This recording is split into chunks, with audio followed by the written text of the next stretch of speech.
நீங்க benching, ghosting, situationship இந்த எல்லா அதான். ஆனா இந்த எல்லா லவ்வுக்கும் பொதுவா ஒரு அட்வைஸ் நீங்க கொடுத்தா அவங்க கேட்டுப்பாங்க. I think love should be everlasting. கல்யாணத்துக்கு முன்னாடி தாலி கட்டுற வரைக்கும் கிடையாது.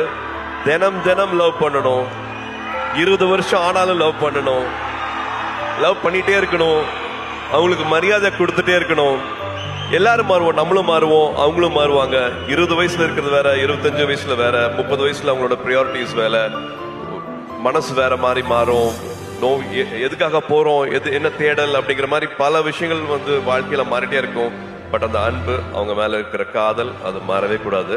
லவ் அட்வைஸ்னா நான் அதான் கொடுக்க முடியும். And also I think respect. ஒருத்தங்க இப்போ ஒரு ஆண் ஒரு இடத்துக்கு போறதுக்கு ஒரு வண்டி எடுத்துட்டு போறாருன்னா 1 hourல போயிடலாம்.